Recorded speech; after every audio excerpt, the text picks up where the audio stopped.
Well, alrighty, gang, welcome back to the Gutowski Files, starring Stephen Gutowski. He is the founder and the owner of the Reload.com and the host, your friendly host of the Weekly Reload podcast. Stephen. Palm pepper spray is next generation OC spray. It's hot at 1.4% major capsaicinoids, and its modular design means you can customize it exactly to you. 3 different setups, lots of different color combinations.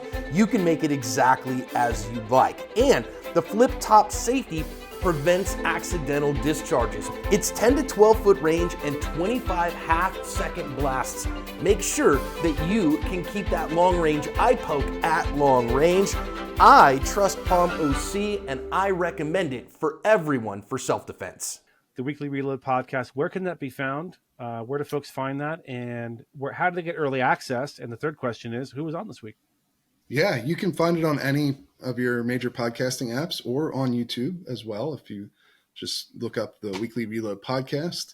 Of course, if you want early access, you have to become a Reload member. You'll also get the opportunity to appear on the show in a member segment if you want.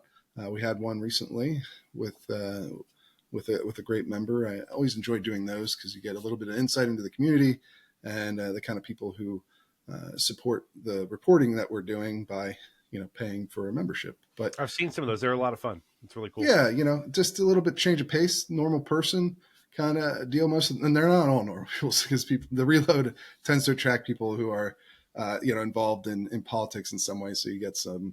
Well, you're dealing with me an hour a week, so there's some not normal people that you associate yourself with. We know that for a fact. But a lot of our members are just people who are really interested in gun politics. They don't have to be, we have Mary Catherine Ham as a member. She's a well-known commentator and writer, or Liz Mayer is a member. She's a well-known strategist. There's people like that. And then, you get just regular people who are interested in firearms and have really fascinating backstories. So I like doing the member segments. But this week, for the main guest, we had Mike Spees from The Trace, which some people may have heard of here.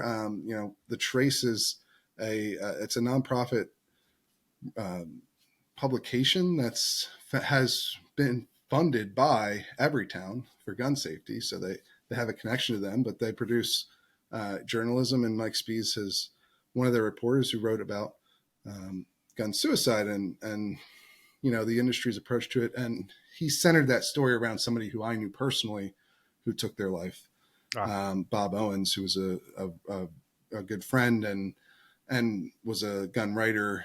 And so we had Mike on and we had I think a pretty candid discussion about the topic and about Bob and about everything. It was different from our normal episode. So, it might be worth checking out.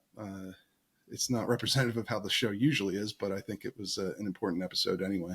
Yeah, folks, go check that out over at The Reload or on YouTube. And YouTube, if you don't have time to watch the whole thing, Stephen frequently puts out clips, so you can catch a few of those on your break or whatever.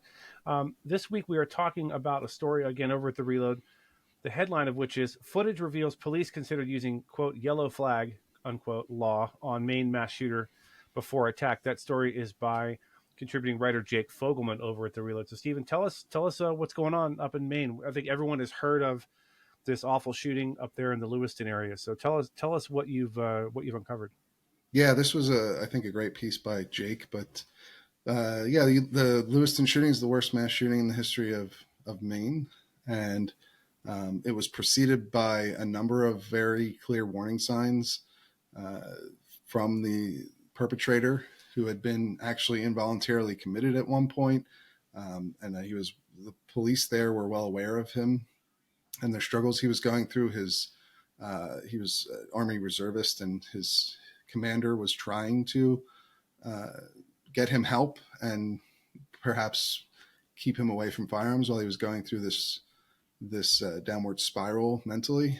And this video that has been released now from the police shows a discussion that an officer had with that Army commander who, and it gets into the discussion about the yellow flag. Maine has a red flag law, but it's a little bit different. It has some more requirements and due process protections than many other red flag laws, so people call it a yellow flag law.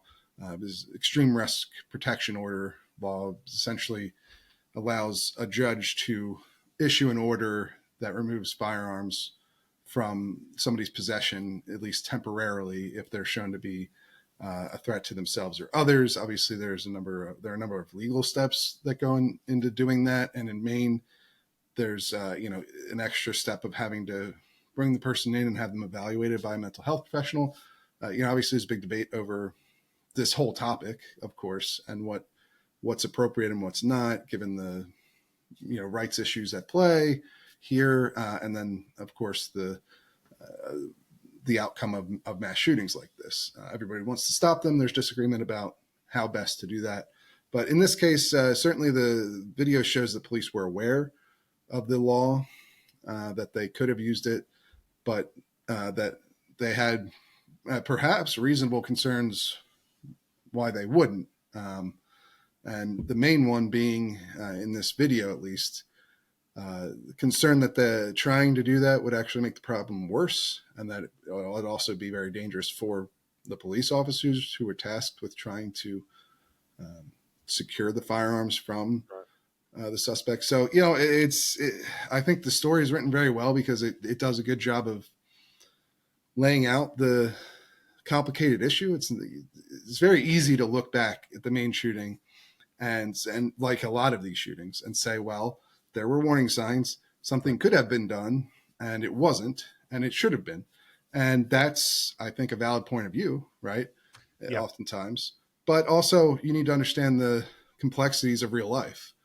A lot of people who display warning signs, the vast majority of people who display warning signs, probably don't carry out violent attacks, certainly not one to the level of what we saw in Maine. But this demonstrates, I think, the practical issues at play with trying to enforce something like a red flag law in real life, and then also the consequences of not doing that.